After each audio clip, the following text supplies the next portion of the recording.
This is the coolest show brought to you by Hip Hop Caucuses. Think 100%.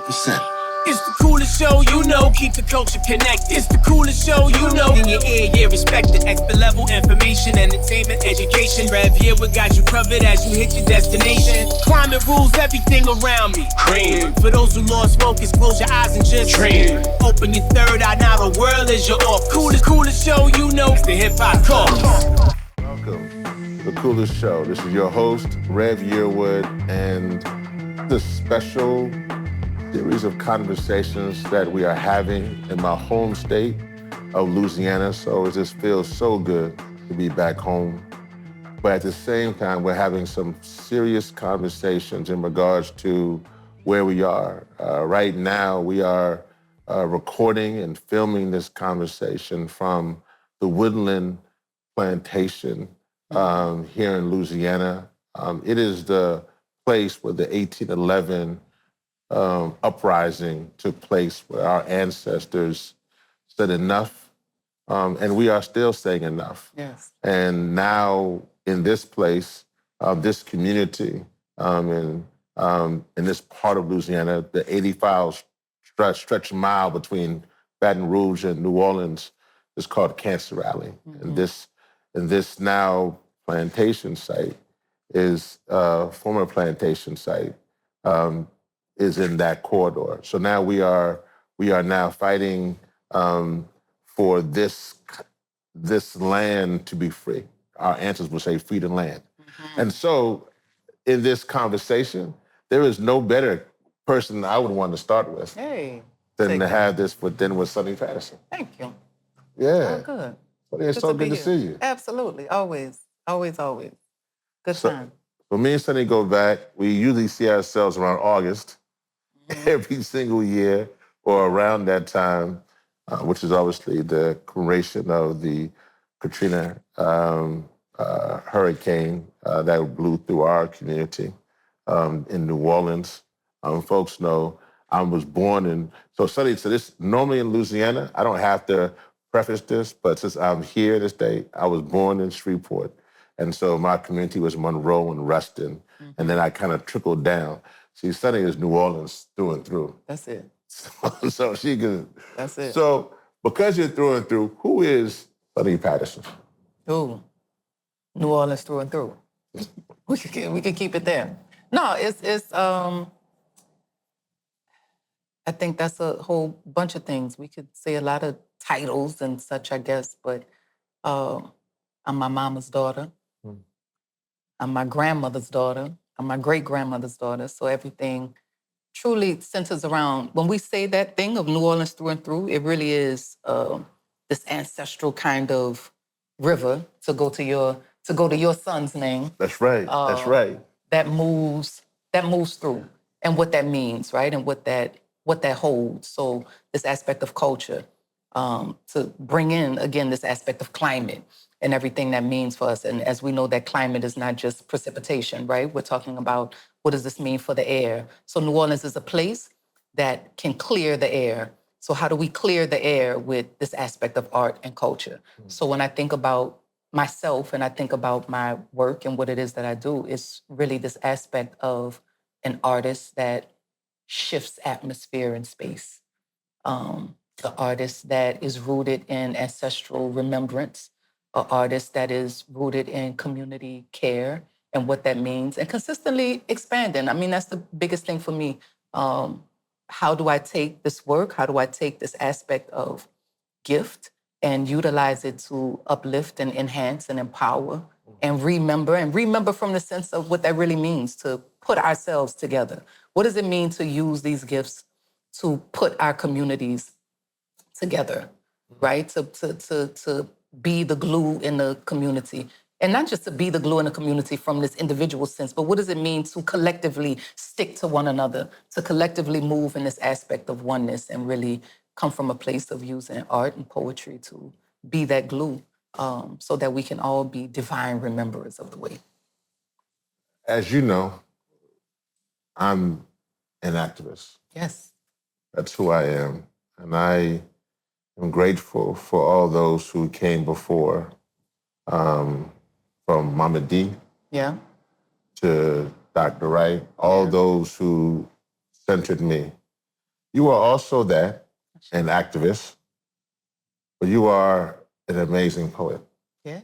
And I know, looking back, that I wasn't around the Nigga Giovanni's, and I wasn't around those of that day. Yeah. You are.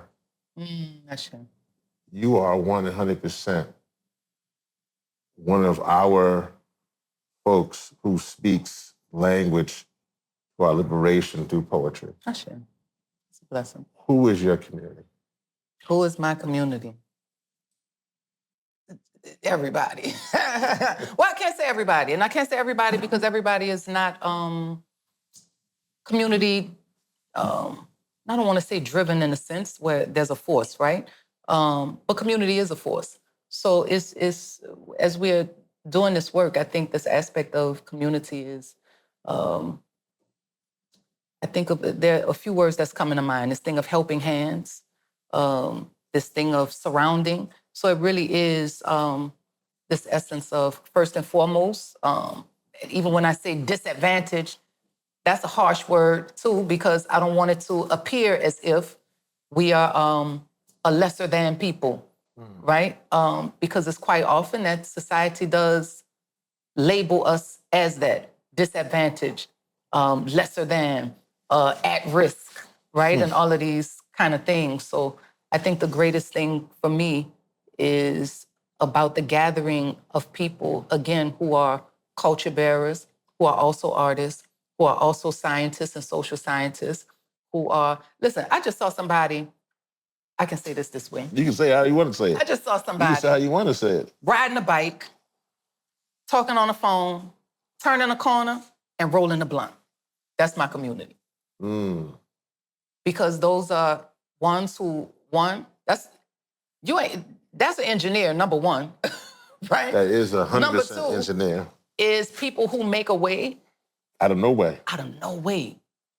So the thing is to, really, again, be a reminder in this way where we are all reminding one another. So we are all building, what is it to build even more reminders, right? Reminders in the world, reminders to ourselves, and reminders, again, in that sense of giving ourselves a new state of mind so that we're able to really see one another in oneness and then begin to truly see community and what community means, right? So we're looking at this, even the word of community, and I had to look at this a few different ways when I think about, we see the co as far as together, we see unity together again, but then I had to look at this aspect of the word that said munity.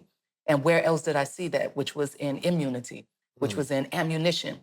So I think about all of these kind of things, and I think about this thing of protection, right? So what does this mean to have spaces of protection for all of our people? And what does that look like so that we can have safe spaces where we can carry out this medicine of love?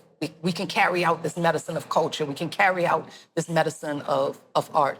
So even going back to that, my community is people who are truly attracted to that aspect of life, to that aspect of oneness, that aspect of creating safe spaces and protection. Not just creating safe spaces as in, yes, a room, but creating a safe space as in the space of who you are. Like, where does your heart reside? Where does your spirit live? Where does your head live? What do your hands, what do your hands move and work? And what does it build? And all of these kind of things. And how do we build ourselves up? And that's one thing New Orleans knows, is how to really build ourselves up. We've done that out of water. We've done that out of wind. We've done that out of hail. We've been doing that out of tornadoes. We've been doing it out of, systemic racism and everything else that comes with it. So it really is about, people who are coming together and creating spaces where everyone that is there can be safe. Tony K. Bombara said, it is the role of the artist Yes, indeed. to make the revolution irresistible. Irresistible. Not happen, actually, but irresistible. Yeah. I think this would be a great time as we're kind of centering into this conversation. Yeah. Let you give us if you would. Yeah. I would love it. And in this space, almost as a blessing into this conversation. Yeah. And for me, to bring into your remembrance the ancestors from the past, the present, and the future. Absolutely. So with that, let's see. Great ancestors, you are breath, or you are a bridge. You carry us over tumultuous time. You who can hear and answer with quick remedy, you are ready before we ask. You who can speak through tongues of trees and fire and water, this earth cannot hold you. We pound the ground and you appear, O ancient ones. You who can make lightning strike with the flick of a skirt. You who can make tornado turn with spin and span of hips, take us there to the place of knowing, to the hall that leads to the doorway of you, O holy ones. You of the first light. You who know the potential of possibility pulsing in the dark, deliver us unto our gifts. You who have sunlight in your fingertips, touch our drums, make us hear the rising, make us move a steady stump, a choir of voices so majestic, heaven hides us in a tapestry of light, or we are stars, blankets of wonder, sky bright eyes, seeing the invisible, visible. You who have returned, you have turned our faces so that we see ourselves, and we have found you again in places we would have never imagined. You make our limits infinitely long. Our vision is clearer with eyes closed, and even there, you still stand in full color, vibrant and eager to serve. Yeah. Yeah, y'all can clap too. Y'all can clap. We can clap. Yeah, they got a little audience. They got, yeah, so that was all right. We got it. Thank you. Oh, man. Yeah. What would you want other poets and artists to do in this moment now? Oh, the first thing that came up was answer the call. And that could be tough because a call can be different for so many people. But what is the collective call? What is the collective pull? What's the irresistible thing, right? That calls us, that pulls our spirits, that affords us and allows us the opportunity to be our best and brightest and our fullest self. And what does that mean for us? What does that mean, of course, for the artist and the culture bearer, to bring a message of wellness, to bring a message of hope, to bring a message of determination, to bring a message of strength, to bring a message of love, to bring a message of action. What does that mean? And then again, I keep going back to this thing of remembrance, because capitalism pulls everything apart. So it's the role and the duty of the artist to truly mend. We are the weavers of things, weavers of human spirits, weavers of human hearts, weavers of the collective togetherness.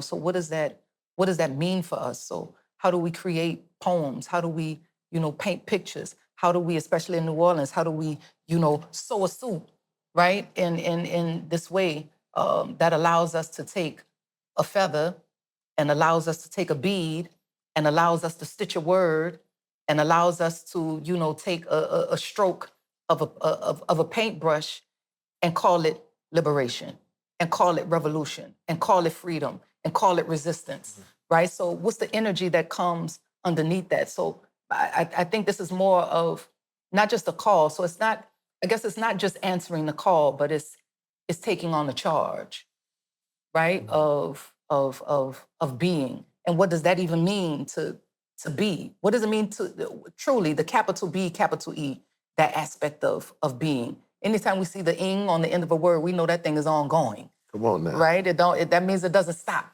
So I think that's the thing for us. How do we, bring our art into what I would call the ing of a thing, right? The ongoing aspect. Because one thing about Black folk, that's what we know is that if we don't do nothing else, we keep on going. We're going to keep on going. We're going to keep going. So that's the thing of the artist, to be the reminder to keep going, but not keep going in a way that leads to our destruction, but to keep going in a way that only aids in our victorious, ability to stand.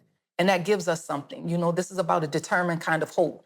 And some people think about this word hope and think it's, it's a thing about, it's just a hoping, like this mundane kind of thing. But no, we're talking about, if you don't have a hope, then you can't have a future.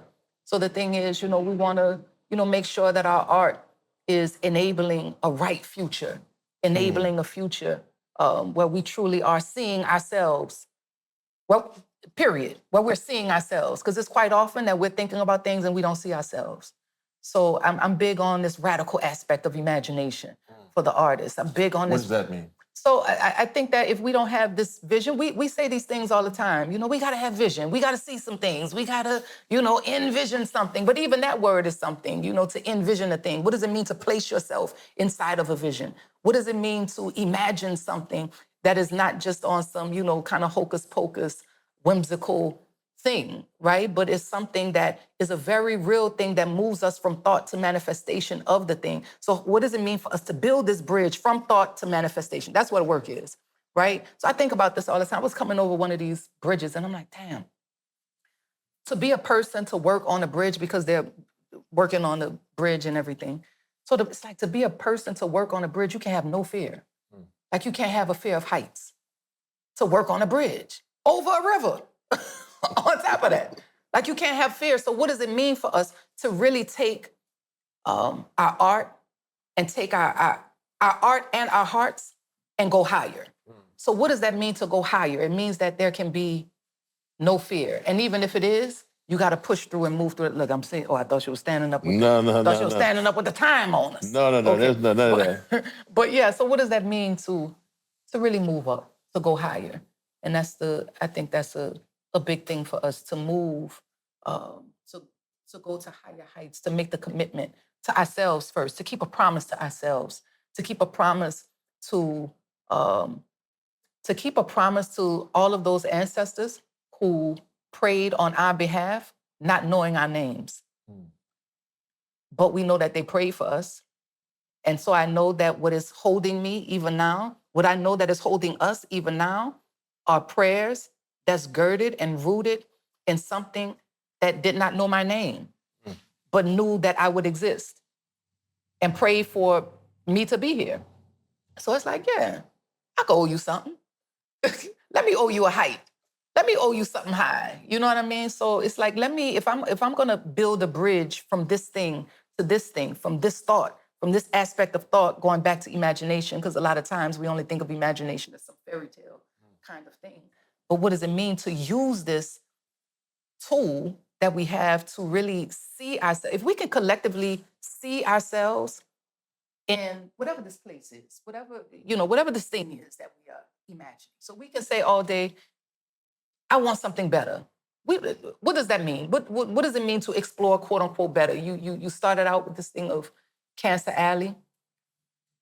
And then let us recognize that Cancer Alley, yes, has been historically this area, but we know that this alley has extended to many, many, many other places, right? That's right. So yeah, this is now going from Cancer Alley to Cancer City, to Cancer State, to Cancer Nation. To Cancer Country. To Cancer World. Exactly. So, we're thinking about these things. So, my thing, especially with being a community health worker and training artists to be community health workers, what does that mean for us to, again, utilize this art to speak about these things in this aspect of cancer and respiratory issues and everything that comes, everything that comes with that. So let's speak to that. Yeah. I mean, the question I have here is, are there challenges to making art in a community that protects, defends, and speaks to art and Black suffering?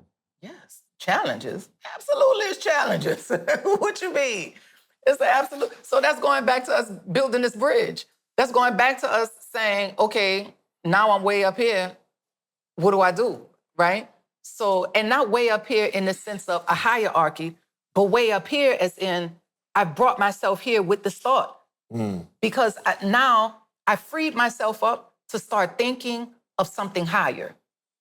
Not as in like this low thing is a quote unquote bad thing, because it's quite often we need a dichotomy sometimes to kind of compare and contrast for some reason. But the thing is, the thing of art is bringing us to a higher height and a deeper depth, right? So when we're looking at this aspect and looking at these challenges, again, we're back to the dichotomy of it all. Because now we're back again to, this aspect of capitalism and how we have to decolonize every aspect of our art, decolonize every aspect of our taste bud, decolonize every aspect of my thought in this way so that I can at least bring a message that I know will enhance my community. Okay, so one, a challenge that can come with that, two is,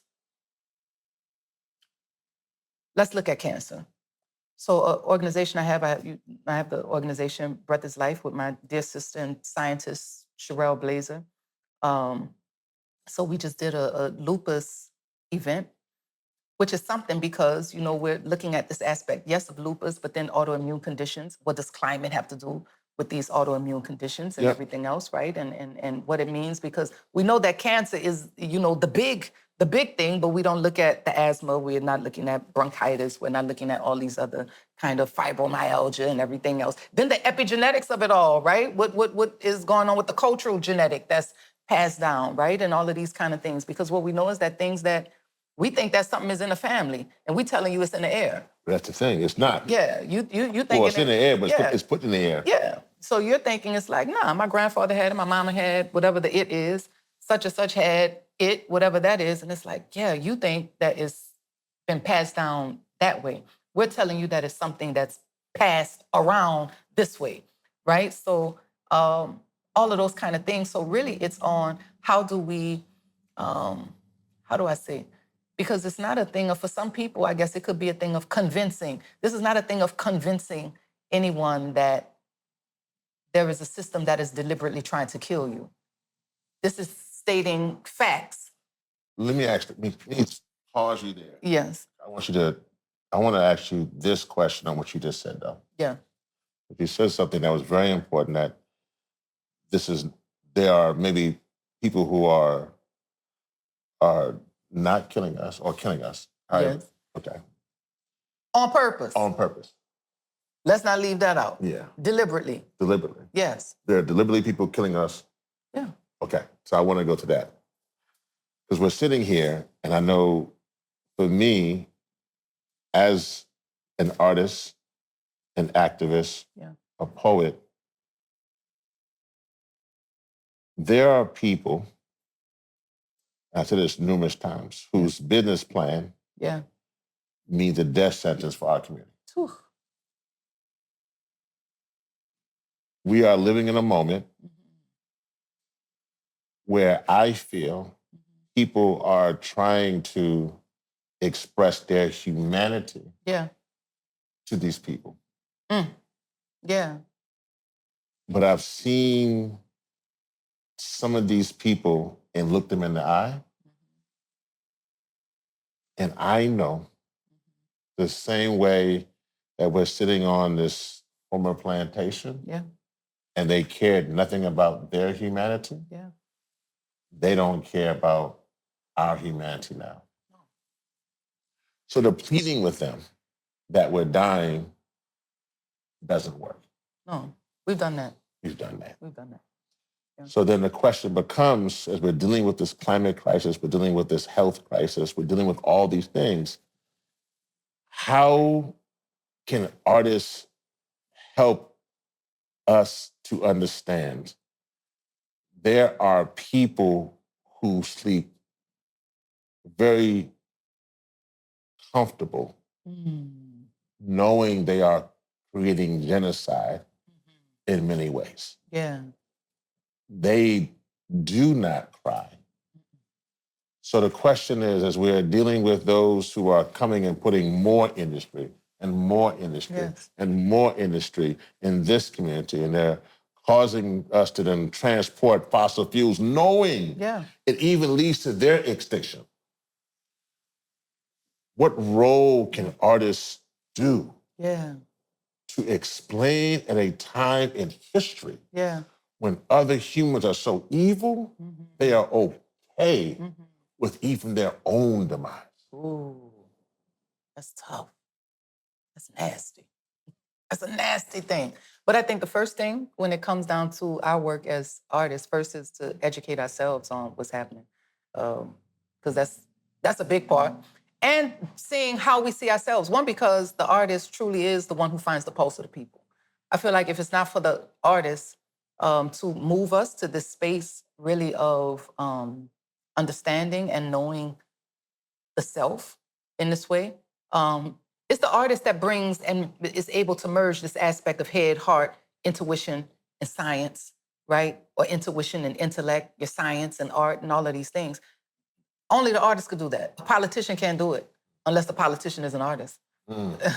unless the politician is able to find the art in the politics. So there's a definition even from that I use from this aspect of politics. If we're looking at politics as the gaining and maintaining of power for myself, and I know for the organization that I lead in this way, it really is this thing that spirituality for us is the highest form of politics. So I look at this aspect of art as spirituality. So if I'm looking at this aspect of art as spirituality, and I'm saying that spirituality is the highest form of politics, and I'm saying that politics is a gaining and maintaining of power, then I'm saying that our art is to allow us to gain and maintain power. If our art is not allowing us to do that,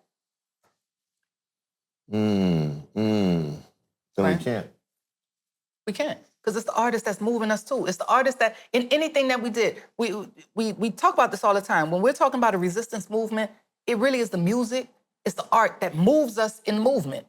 That's what puts the move in the movement.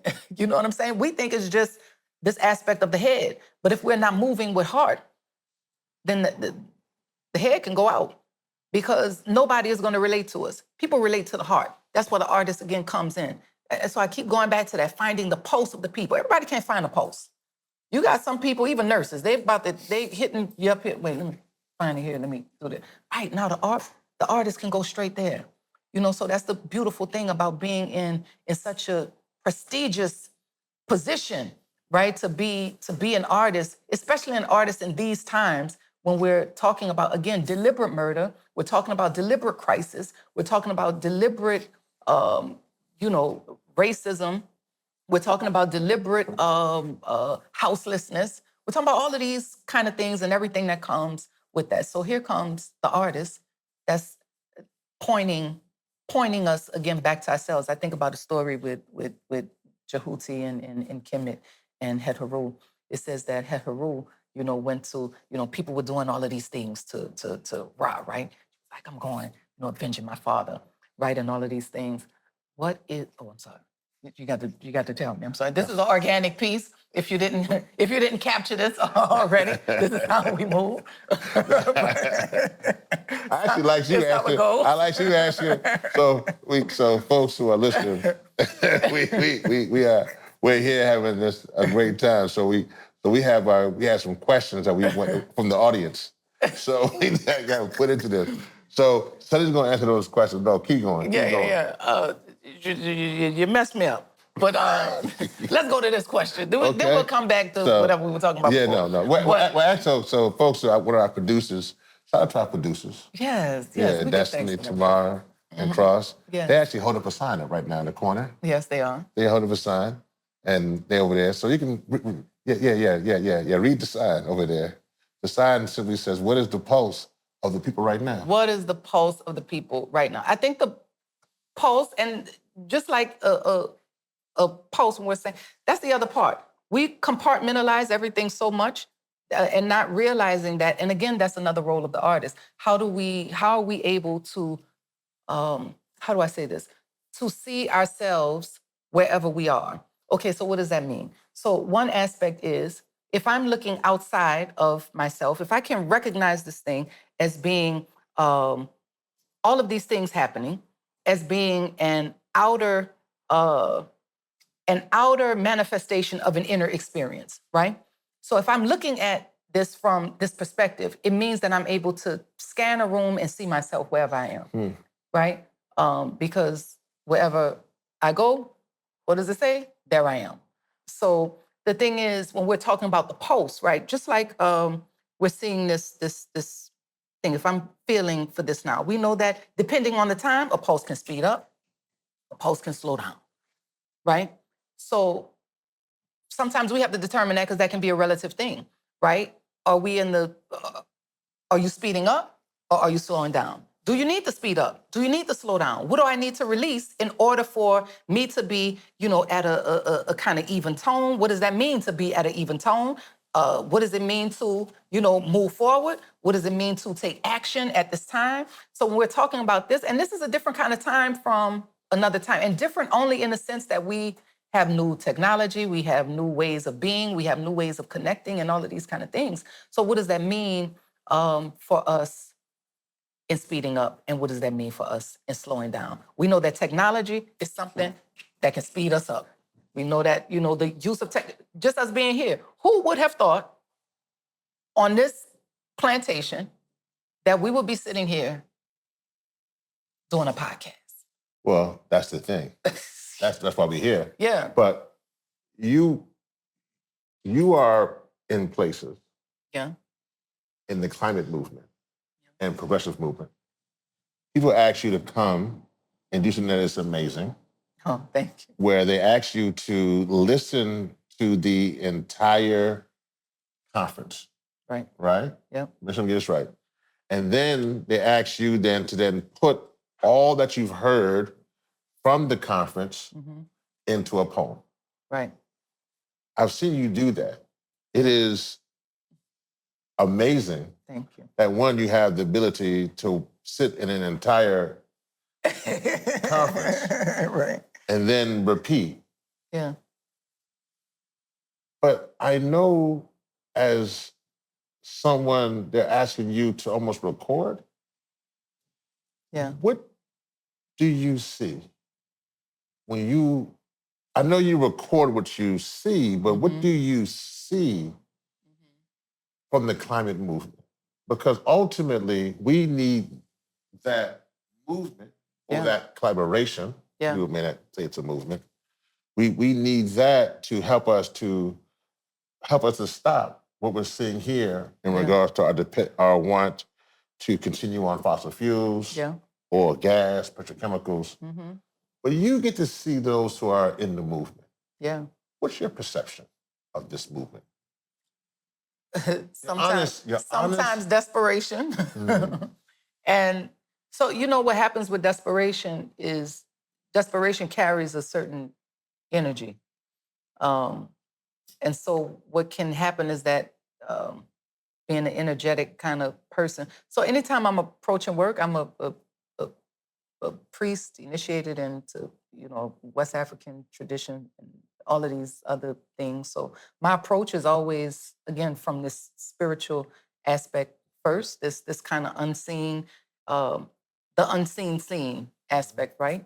So we understand why there's, of course, a desperation, because these are kind of desperate times. Well, we know that desperate times call for desperate measures as well. So, with having to be in these spaces and having to, again, I don't know, I can't fully explain it because you're having to listen to so many people and write down, and, people could talk at these conferences and everything. So to capture it, and it's not like I have time to put it together. So by the time that everybody hears it, that's also when I hear it. So I don't hear it, because I have to spend so much time writing. I can, I craft it and piece it together, put it together. And that's much how this movement and everything is. It's really a piecemeal of things, of people. It's a quilt of sorts. So it's, people coming, it's people talking, it's people dreaming, it's people hoping, it's people dying, it's people living. And how do we capture that with data? How do we capture that with a story? And the story doesn't come, unfortunately, until later, because they're so caught up on the numbers aspect of a thing, I don't want to say not fully understanding, but when we're talking about, there are people that's attached to these numbers. So how do we move to people over products and not this aspect of product, whatever the thing is, or plants over people? Right? And quite often what we see is a serious attempt to figure out how to get people involved.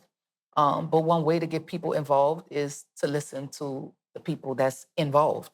So that's going into communities. That's really building and reweaving relationship in this way. And that's the biggest thing. We're talking about even this aspect of climate. We're dealing with relationship. My relation to the air, my relation to water, my relation to the earth, my relation to the ground, my relation to this, my relation. So even when we're talking about plants and plantations, when we're talking about plants and plantations and petrochemical, when we're talking about this aspect of fossil, we're talking about this grand drilling, into the ground in this way. How do we honor earth in this way? I'm a firm believer that we can't talk about climate or anything else without talking about enslavement, We can't talk about it without talking about colonialism. We can't talk about it without talking about capitalism. And it's quite often that we don't like having those kind of conversations. And we don't like having those kind of conversations because now it brings us back to relationship. And it brings us into what are you willing to do? What are you willing to become? What are you willing to release? What stories are you willing to accept from your ancestors who played a major part in creating the environment that we do have? What are you willing to do to, really look at those kind of things? And quite often you have people who, a lot of times they're not willing to do that. So because they're not willing to do that, we end up with a very surface kind of movement. And this cannot be a surface movement. We have to go, we were saying this, higher heights, deeper depths, and that's what so much of this is about. I can't say we're being in so many of these spaces, even though these are some of the same numbers and things that we've been hearing for 20 plus years or however many years and everything, right? It's stories that I hear from my elders. I'm thinking about Malik Rahim and Avery Alexander, a story about them in Norco, that particular area, cancelating. Then you discovered that, everybody is eating fish out of the same water. It took Avery Alexander, that's one story, to come in. He turned off all the lights in one of their meetings, gutted a fish, and the fish is glowing. So when you're talking about every house on a block that somebody has cancer in the house, and we're not looking at, back against a relationship, we're not looking at what's around us, the lived environment. We're not looking at even my relation to the person that I'm in the house with. We're not looking at my relation to my neighbors, so forth and so on. Do I even know my neighbors now? That's a whole nother thing. So we're talking about, again, back to community now, back to relationship, back to oneness, back to, safety, back to protection, back to education, back to culture, back to all of these things that can bring us back to ourselves. So that's going to always bring me back to the role of the artist. That is the role of the artist, to bring us back to ourselves. You will not have the opportunity, as you do in those conferences, to come at the end to then respond. You are now at the beginning. These conversations that we will be having, we believe that a beautiful, matriarchal, strong Black woman-led young people movement is part of the solution. Oh, absolutely. Absolutely. So, I believe, I firmly, so why I firmly believe that, I want to say it's a few things, right?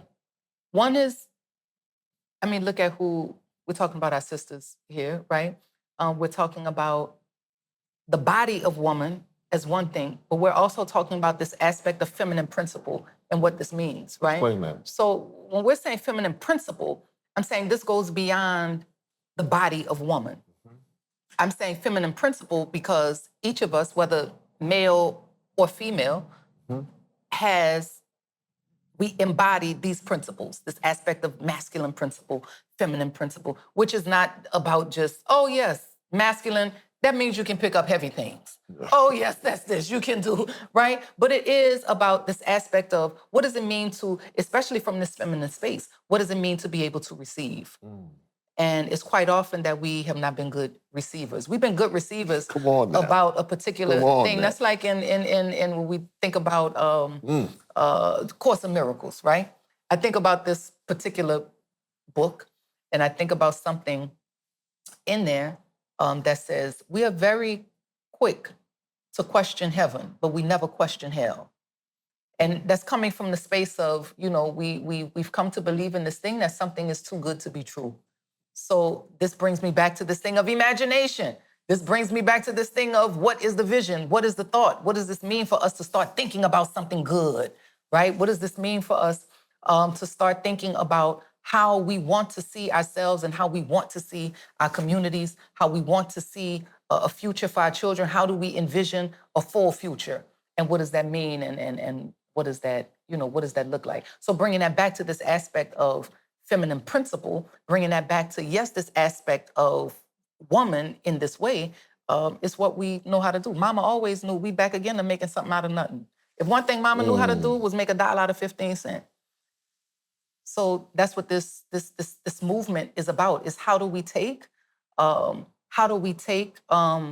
scraps of hell and create a wondrous heaven. So I'm gonna put a pin there. I have 2 more questions. Yeah. I'm gonna put a pin there because I want you can think about it now. Mm-hmm. On this couch will be folks who are from government, Yes. activists, Mm-hmm. scholars, Yeah. authors, freedom fighters, Yeah. those who own this house. Yes. They'll all be on this house. Yes, yes, yes. And so I want you, at the end of these 2 questions, Mm-hmm. to then speak to them. Yeah. So you can think about that. And these are the questions before that one. Is just all right. What's the story or vision of the future you're manifesting? Paint us a picture. Let's see. That is the first thing that my children. The first thing that comes to mind of my body. I have 3 beautiful, out of their mind children. So that's how that works. I think of them first because you mentioned something when we were talking about ancestors past, present, and future. Yeah. Right? So thinking about them being, some people would say, no, those are descendants. And I'm like, yes, they are, but at the same time, are they not future ancestors? So that's a big part. It's how we're honoring them in the best way. Then present is how we are, really honoring one another. So when I look in your eyes, when I look in anybody's eyes here, am I really seeing myself right in that way? So, I'm really envisioning, let me get back to this. Then this aspect of past, in certain thought, we believe that when we're talking about ancestor, one word that we use in West African thought and Yoruba would be egun, right? Mm-hmm. So in that particular word, we're talking about bone. So certainly none of us could exist and stand here or sit here and talk here without this aspect of bone in this way.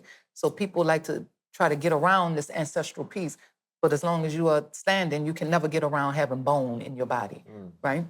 So looking at it from this space, and how do we bring this thought into, and not for this thought to be a spooky kind of thought, because society has made it like, oh, you cannot do that, because if you talk about this, then this is against beliefs, this is against all of our beliefs, this is against this is against that.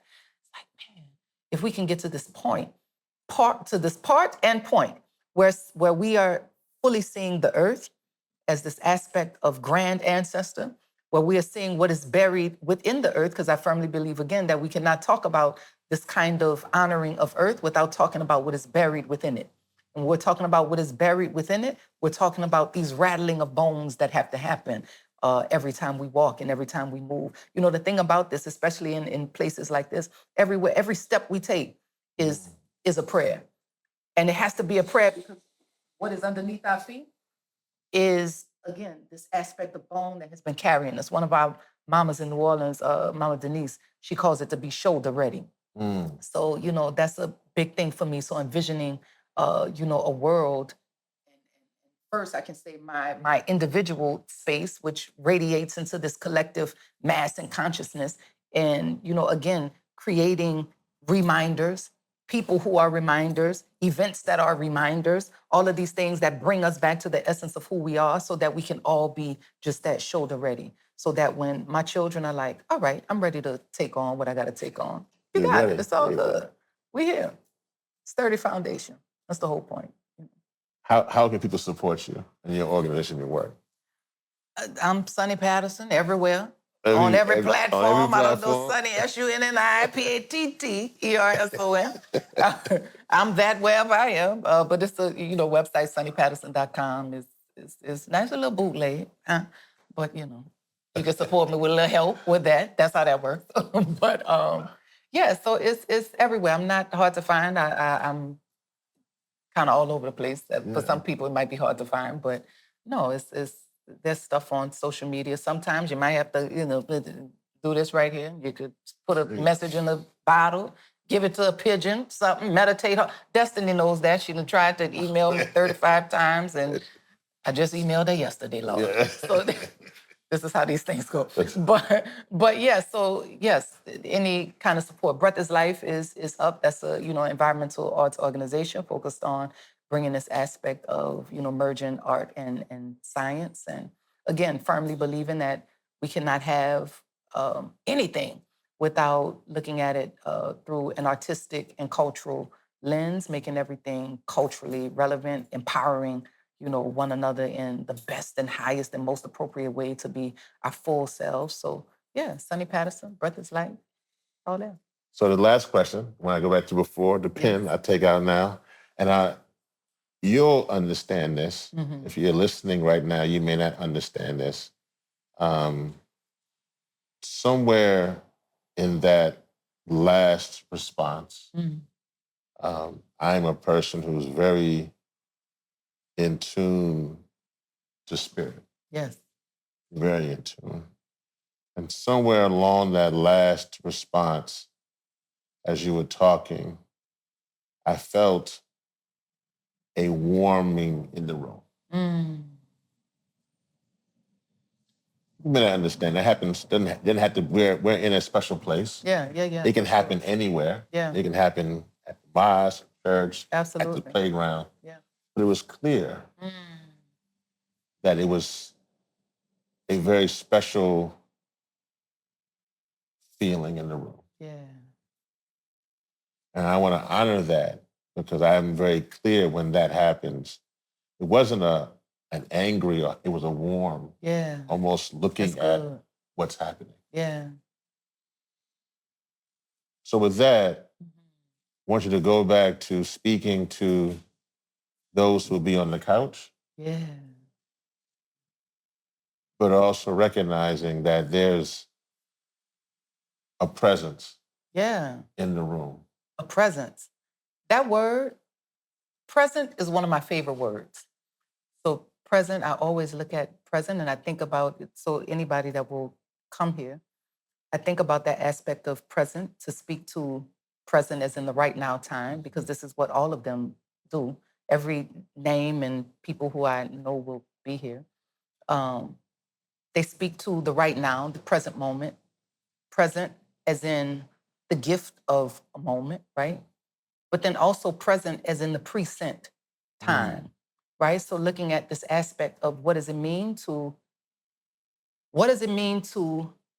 take this before time, in this right now time, create a vision and have a dream and have a hope to bring us into a future time. So we're back again to honoring these ancestors, past, present, and future, right? We're back again to seeing the gift of the time. We're back again to seeing the right now of the time. And we're back again to seeing what has come before, right? So all of them, what they all represent, back to that aspect, they all represent this ancestral vision, this ancestral prayer. And I would say that all the time, man, it's nothing like being a fruit of an abolitionist dream. It's a powerful piece. I mean, I'm walking outside like, oh, I'm doing something out here. You know what I'm saying? Like, I'm walking out like I'm slaying dragons or something like this, because that's really what it is when we're doing this kind of work.